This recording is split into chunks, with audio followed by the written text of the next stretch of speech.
এরে নবীর উম্মতের দল, জাহান্নামটা দেইখা অন্তরের পানি শুকাইয়া পাগল, ওদিকে আজরাইলের চেহারাটার আকৃতি দেইখা পাগলের মতো হয়ে যাবে। জানা আয়েশা রাদিয়াল্লাহু আনহা বলেন, আমি একদিন তাকাইয়া দেখি আমার মায়ার নবী আমার রুমের একটা কোণায় বয়া চুপচাপ গুনগুন গুনগুন করে নবী কান্না করে। আমি আয়েশা ভয় পেয়ে গেলাম, না জানি কোনো বেয়াদবি আমি করে ফেলেছি নাকি। আমি আয়েশা নবীর পাশে গিয়ে দাঁড়াইয়া বললাম, ও মায়ার নবী, আপনি আমার রুমের মধ্যে বসে কেন কাঁদেন? আমি আয়েশা কোনো বেয়াদবি করেছি নাকি? না রে আয়েশা, তুমি কেন বেয়াদবি করবা বলো? আম্মা জান আয়েশা বলেন, ও নবী, আমার মা আম্মা জান আয়েশা কান্না করেন, নবী আমার বয়স অনেক কম। আম্মা জান আয়েশার 18 বছর যখন বয়স, তখন নবী দুনিয়া থেকে বিদায় নিয়ে চলে গেলেন। এরে নবীর উম্মতেরা, ও যুবকেরা, ও বৃদ্ধ বাবাজিরা, ও ব্যবসায়ীরা, ও পর্দার আড়ালের আম্মা জানেরা, আম্মা জান আয়েশা বলেন, নবী বেয়াদবি যদি না করে থাকি তো কেন কাঁদেন?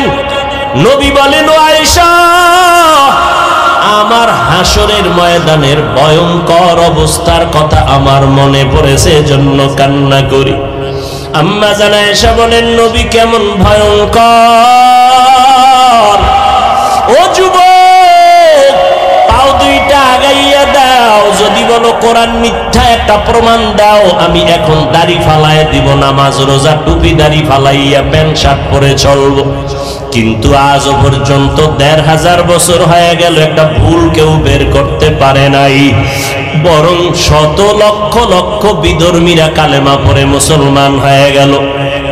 ওই আল্লাহর কোরআন সত্য, কোরআনে জান্নাতের বয়ান আছে, জাহান্নামের বয়ান আছে, তাও সত্য। কে জান্নাতে যাবে, কে জাহান্নামে যাবে, তাও আল্লাহ বয়ান করেছেন, সত্য, কোনো মিথ্যা নাই। আল্লাহ নিজেই তো চ্যালেঞ্জ দিয়েছেন, একটা ভুল পারলে বের করে দাও কোরআনে, আমরা আর আল্লাহর কথা বলবো না, নামাজ পড়বো না, দাড়ি রাখবো না। কিন্তু না, ও যুবক, আমার মাওলার কথা সব সত্য, আমার মায়ার নবীর কথা সব সত্য। কারণ আমার নবী কেমন মায়ার নবী, 63 বছর জীবনে নবী একটা মিথ্যা কথাও বলেন নাই। কেমন মায়ার নবী আমার, ওই নবীর কথা মিথ্যা হতে পারে না রে বাবা। আল্লাহর নবী বলেন, আয়েশা, কিয়ামতের দিন সবাই উলঙ্গ হাসরের ময়দানে উঠবে, যেই নবীদের কোনো গুনাহ নাই, হাসরের ময়দানটা এমন অবস্থা হবে, সূর্যটা নিচে নেমে আসবে, ওদিক দিয়া জাহান্নামের আওয়াজ, আবার আমার আল্লাহ পাকের কাহারিয়াতের আওয়াজ। আল্লাহ বলবেন, লিমানিল মুলকুল ইয়াউম, আমার আল্লাহর কুদরতি আওয়াজ এত বিকট, এত প্রচন্ড বিকট আওয়াজ হবে, হাসরের ময়দানটা থরথর করে কেঁপে উঠবে, জাহান্নামের আগুনের গরম, ওদিকে সূর্যের গরমে মাথার মগজগুলো ফেটে ফেটে গলিয়া গলিয়া পড়ে যাবে। নবীরা পর্যন্ত যাদের কোনো গুনাহ নাই, যদি কেউ সন্দেহ করে তাদের ঈমান নাই, নবীরা পর্যন্ত বেগুনাহ মাসুম, উম্মতের কথা ভুলিয়া তারাও কাঁদবেন, আল্লাহ আমারে বাঁচাও। মুসা নবী উম্মতের কথা ভুলিয়া বলবে, আল্লাহ আমারে বাঁচাও, সইতে পারি না হাসরের ময়দানের ভয়ঙ্কর অবস্থা, সহ্য করতে পারি না। ইব্রাহিম নবী কাঁদবেন, আমাকে বাঁচাও। মুসা নবী, ইব্রাহিম নবী, ঈসা নবী, আদম নবী কাঁদবেন, আল্লাহ আমাকে বাঁচাও। আমার আম্মা জান বলে, নবী তখন আপনি হাসরের ময়দানে কি করবেন? আপনি তো রাহমাতুল লিল আলামিন। আমার মায়ার নবী কান্না করে বলেন, আয়েশা, ওই সময় আমি উম্মতের ভুলে যাব না রে আয়েশা, আমি তখন আমাকে বাঁচানোর চিন্তা করব না, আমি তাৎক্ষণিকভাবে আমি মাকামে মাহমুদে মাওলার দরবারে সিজদায় পড়ে যাব, আর বলবো আল্লাহ আমার উম্মতের বাঁচাও, ও আল্লাহ আমার উম্মতের কই, আমার একটা উম্মতের যেন জাহান্নামে না যায়, জাহান্নাম থেকে বাঁচাও। আমার একটা উম্মত জাহান্নামে গেলে আমি জান্নাতে যাব না। ও নবীর আশেকের দলের আরে বাবা, আজকে তুমি স্কুলে পড়ো, কলেজে পড়ো, বাধা নাই। ও যুবক, আজকে তুমি নবীর তরিকা কেন মানবা না, নবীরে কেন চিনবা না? কত বিধর্মী নবীর তরিকা মানিয়া নামাজ পড়ে। তোমার আমার মতো কত সন্তানেরা স্কুল কলেজে পড়ে, বাধা নাই, নামাজও ছাড়ে না। তুমি কেন পারবা না রে বাবা?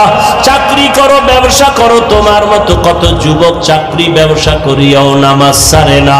বলো বাবা তুমি কেন পারবা না?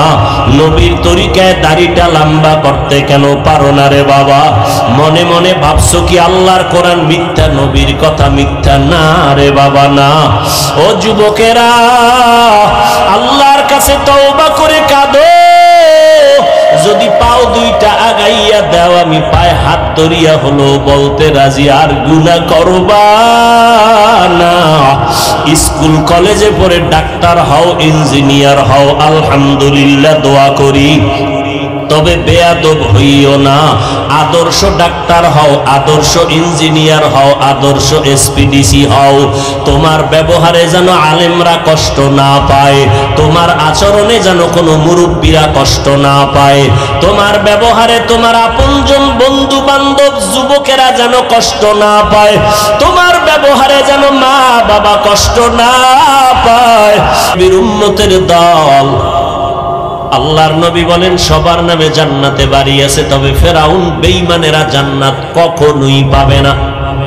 কিয়ামতের ময়দান যখন কায়েম হবে, আল্লাহ বিচার শুরু করবেন। সকাল থেকে দুপুর আধা বেলার মধ্যে হাসরের ময়দানের টোটাল বিচার কমপ্লিট হয়ে যাবে। জাহান্নামীরা জাহান্নামে থাকবে, জান্নাতীরা জান্নাতে যাবে। আধা বেলার মধ্যে হিসাব কমপ্লিট হয়ে যাবে। কেমনে এত মানুষ, হাজার হাজার হাজার কোটি কোটি কোটি মানুষ দাঁড়াবে হাসরের ময়দানে। এতগুলো মানুষ, এদের বিচার অল্প টাইমে কেমনে শেষ হবে?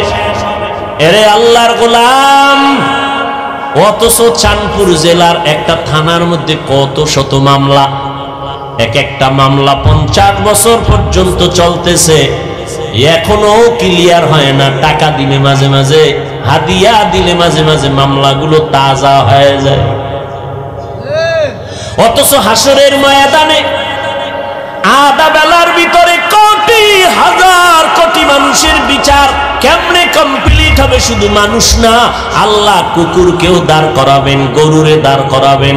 এই পশু দাঁড়া, এই কুত্তা, দুনিয়াতে তুই ছিলি দুর্বল, তোর পাশের কুকুর ছিল শক্তিশালী, গায়ের জোরে তোর উপরে আক্রমণ করেছে, আজকে তোরে শক্তি বাড়ায় দিলাম, প্রতিশোধ নিয়ে নে, কারণ এটা ইনসাফের আদালত।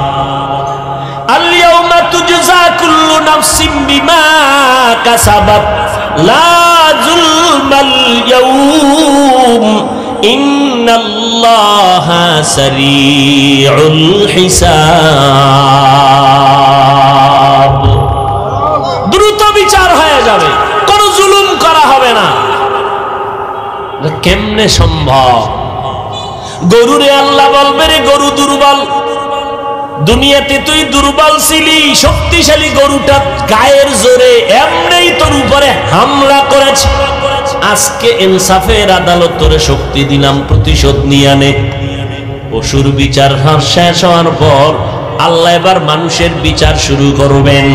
শুরু করার আগে বিশাল একটা মুমিনের বাহিনীকে আল্লাহ বলবেন, ও মুমিনের দল, তোমার আমল নামায় কোনো গুনাহ নাই। একটা বিশাল দলকে বলবে, তোমরা বিনা হিসাবে জান্নাতে চলে যাও।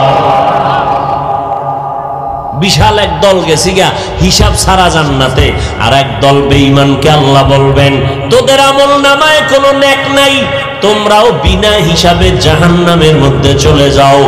এবার বসো যারা মাঝখানে আসো, গুনাও আছে নেকও আছে, নামাজও পড়ছো মিথ্যাও বলছো, নামাজ পড়িয়া সুদের টাকায় ব্যবসা করেছো, একটু দাঁড়া, ফিডাফিডি তোর কপালে দাঁড়া, ওজন দেওয়া হবে তোর আমল নামা। পালাবি কই? সবাই উলঙ্গ দাঁড়াবি, নারী আর পুরুষ উলঙ্গ হাসরের ময়দানে। জান্নাতে সবার নামে ঘর। ফেরাউন বেঈমান পাবে না তো ওদের বাড়িটার অবস্থা কি হবে? এই বড় লোকের বাড়িটা খালি, কি ব্যাপার? দুদুকের কাছে ধরা, অথবা নিজের বাড়ি দুদুক না এমনি মরে গেছে, এখন ওয়ারিশ নাই, বা এদের ছেড়ে দেশান্তর হয়ে গেছে। সরকার এটারে ক্রোপ দিয়া নিয়ে কয়টারে নিলামে দিব। নাও কে নিবা? আল্লাহ কয় হাসরের ময়দানে আমি আমার মুমিনদের ডাকবো, এই ফেরাউন নমরুদ হামান সাদ্দাদের বাড়িগুলো জান্নাতে আছে, আজকে আমি নিলাম দিব, কারা নিতে চাও? কয় দাম কত?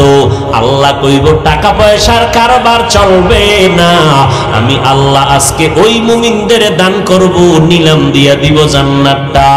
যারা ফরজ আমলের পর নফল ইবাদত বেশি বেশি করেছে, আমি আল্লাহ তাদেরকে এই বেঈমানের বানানো জান্নাত বোনাস দিয়া দিব।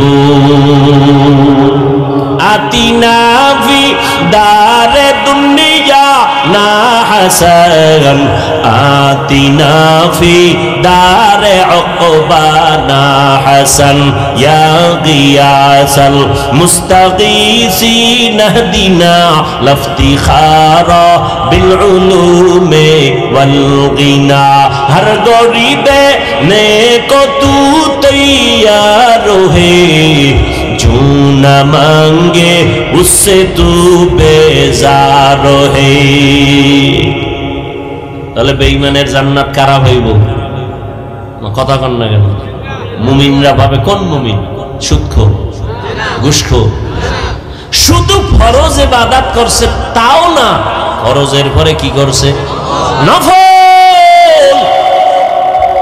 হাদিস শরীফে আল্লাহর নবী বলেন কিয়ামতের দিন প্রথম হিসাব হবে কিসের জানেননি? এই জোরে কোন? قال النبي صلى الله عليه وآله وسلم أول ما يحاسب به العبد يوم القيامة الصلاة।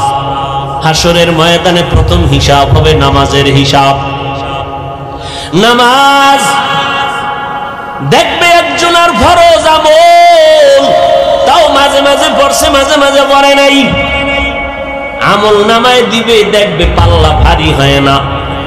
আল্লাহ নবী বলেন তখন আল্লাহ বলবেন একটু দেখ ফেরেশতা, ফরজ আমলের ঘাটতিটা পূরণ করার জন্য নফল আমল আছে কিনা দেখ। নবী বলেন যখন নফল পাওয়া যাবে, বান্দার নফল দিয়া ফরজের ঘাটতিগুলো পূরণ করে দিবে। অথচ একদল হুজুরেরা কয় নফল লাগে না, নফল টফল লাগে না। অথচ নফলের দাম কত? আমার নবী সারা রাত নামাজ পড়ে পড়ে পা মোবারক ফুলায় ফেললেন। আবু বকর নামাজে দাঁড়ায় সারা রাত কান্না করলেন। ওমরে ফারুক কাঁদলেন। নফল যত বেশি পড়বেন এর দ্বারা ফরজের ঘাটতি পূরণ হবে। আমরা ফরজের সালাম ফিরাইয়া কি পড়ি জানেননি? কারো জানা আসেনি? সালাম ফিরানোর সাথে সাথে কি পড়ি? আস্তাগফিরুল্লাহ, আস্তাগফিরুল্লাহ, আস্তাগফিরুল্লাহ। কয়বার? এর আগে একবার পড়বেন আল্লাহু আকবার, এরপরে তিনবার আস্তাগফিরুল্লাহ। বুঝেননি কেন আস্তাগফিরুল্লাহ পড়ি? আস্তাগফিরুল্লাহ তো গুনাহ করলে, নামাজে গুনাহ করছিনি, তা আস্তাগফিরুল্লাহ কেন? ও ভাই, তুমি নামাজের মধ্যে দাঁড়িয়েছো, যেইভাবে দাঁড়াইলে মালিকের দরবারে দাঁড়ানোর আদব রক্ষা হয় ওইভাবে দাঁড়াইতে পারো নাই, ভুল করেছো। যেইভাবে হাত বাঁধা দরকার ওইভাবে বাঁধতে পারো নাই, আদব রক্ষা হয় নাই, ভুল করে ভুল হয়ে গেছে। যেইভাবে রুকু করলে আল্লাহ খুশি হবেন ওইভাবে রুকুটা করতে পারি নাই, ভুল হয়ে গেছে। যেইভাবে সিজদা করলে আমার মাওলা খুশি হবেন ওইভাবে করতে পারি নাই, সিজদায় ভুল হয়ে গেছে। যেইভাবে সূরাটা আলহামদু সূরা পড়ার দরকার ছিল ওইভাবে পড়তে পারি নাই। আমি যখন আলহামদুলিল্লাহ পড়ব তখন আল্লাহ আমার কথার জবাব দিবেন, সেইভাবে সুযোগটাই দেয়নি। আমি যখন বলবো আলহামদু, আমার আল্লাহ বলবেন লিমানিল হাম, তুই কার প্রশংসা করেছো? বান্দা বলবো লিল্লাহ, আল্লাহ বলবেন মানিল্লাহ, কোন আল্লাহ? আমি তখন জবাব দিব রব্বুল আলামিন, জগৎ সমূহের জন্য যিনি রব। আল্লাহ পাক আবার প্রশ্ন করবেন কোন রব? আবার আমি জবাব দিব আর রহমান আর রহিম। আল্লাহ বলবেন মানির রহমান, কে রহমান? জবাব দাও। আমরা নামাজে আবার জবাব দেই মালিকি ইয়াউমিদ্দিন। এইভাবে আল্লাহর সাথে কথা বললে নামাজ পড়ছেন। আমগো 4 রাকাতের মধ্যে 10 রাকাত শেষ, জুতো লয়ে দৌড়। বাসায় গিয়ে দেখে কি জুতো আর একজনেরটা নিয়ে এসে। এই নামাজ, নামাজের মধ্যে ভুল। মাওলার বাড়ি আসছো, আপনারে যদি কালকে 10টার সময় এমপি সাহেব কথার কথা, আবার আসল না কথার কথা, টেলিফোন করে আধা ঘন্টার মধ্যে এমপি তোমাকে ডাকছে মোলাকাতের জন্য, পুরস্কার আছে, উস থাকবে নি? পাগলের মতো হয়ে যায়। দ্রুত 5 মিনিটে গোসল করে সুন্দর পরিপাটি জামা কাপড় পরিয়া একটু সেন্ট লাগাইয়া এমপি সাহেব ডাকছে, কত হুশ নাই, জুতা উল্টা ভাইয়া দিছে, পাগলের মতো হয়ে গেছে। একটু স্প্রে মারা লাগে না, সেন্ট সেন্ট মনে করিয়া মশার স্প্রেটা মাইরা দৌড়, বেউস হয়ে গেছে। এমপি ডাকছে, যদিও জীবনে ডাকবে না, কথার কথা। এমপি সাহেবের কাছে যাইতে গিয়া বান্দা কত 5 মিনিটে পরিপাটি হয়ে গেছো। এমপি সাহেবের অফিসের থেকে আমার মাওলার ঘর, আল্লাহর ঘর কি দুর্বল। আমার আল্লাহর বাড়ি যখন তুমি হাজিরা দিতে গেলা, গেঞ্জি পরে কেন গেছো? কেন তুমি বান্দা আল্লাহর বাড়ি গেছো, নবীর তরিকার টুপিটা মাথায় দিলা না? গেঞ্জির ভিতরে আবার তুমি ইংলিশ লেখা লেখা, আবার ছবি অঙ্কন করা নিয়ে কেন গেলা? তোমার ভুলে ভরা জিন্দেগি, তোমার ভুলে ভরা। এই নামাজ দিয়া তোমার উপায় নাই, জান্নাত নাই। কোন কি পাবা নামাজটা দিয়ে? শোনো, তোমার নামাজটা দিয়ে কি পাবা জানো নি? শুনে নাও। বিসমিল্লাহির রহমানির রহিম। আরাআইতাল্লাযী ইউকাযযিবু বিদ্দীন ফাযালিকাল্লাযী ইয়াদউল ইয়াতীম ওয়ালা ইয়াহুদ্দু আলা তাআমিল মিসকিন। পড়েন সবাই। ফাওয়াইলুল লিল মুসাল্লিন। ওয়াইল নামক জাহান্নাম মুসল্লিদের জন্য। ও নামাজি মুসল্লি শুনো, ওয়াইল নামক জাহান্নাম বড় ভয়ঙ্কর জাহান্নাম। ওয়াইল নামক জাহান্নাম মুসল্লিদের জন্য যারা নামাজ পড়ে। এবার বুঝেন, নামাজ পড়িয়াও ওয়াইল নামক জাহান্নামে যাওয়া লাগবে। যারা বাংলা পড়তে পারেন মোবাইলে এই সূরাটা ডাউনলোড করে তরজমাটা ব্যাখ্যা করে দেখো বাংলায়। ফাওয়াইলুল লিল মুসাল্লিন, কেমন মুসল্লি যার জন্য ওয়াইল নামক জাহান্নাম আল্লাহ বানায় রাখছে। কেমন নামাজি মুসল্লি যার নামাজ হবে ওয়াইল নামক জাহান্নামে যাওয়ার কারণ। ও নামাজি ভাই, ইমাম সাহেবকে রাত একটু লম্বা নিলেই তোমার নামাজের ভিতরেই মাথা গরম। আল্লাহর সাথে কথা বলবে কখন? নামাজের ভিতরে হুজুরির উপরে গরম হয়ে গেছে। ভাইরা আমার, এই নামাজ হাসরের ময়দানে বিচার। প্রথম প্রশ্ন হবে নামাজের হালাতের হিসাবটা দেওয়া আগে। আর বেঈমানের মধ্যে ব্যবধান হলো নামাজ। বেঈমানেরা নামাজ পড়ে না, মুমিনেরা নামাজ কখনো ছাড়ে না। এরে নবীর উম্মতের দল, আল্লাহ তাআলা বলেন আমি কাউকে জাহান্নামে দিতে চাই না। তার এক দলিল গেল, সবার নামে জান্নাতে বাড়িয়েছে। তার আর একটা দলিল শুনেন, আল্লাহ তাআলা কিয়ামত পর্যন্ত ইসরাফিলের সিংহায় ফুৎকার দেওয়ার আগ পর্যন্ত তওবা নামের দরজাটা খুলিয়া রাখছেন। আল্লাহ পাক বলেন, ও বান্দা, তুই তো গুনার পাহাড় করছো, একদিনে করো নাই।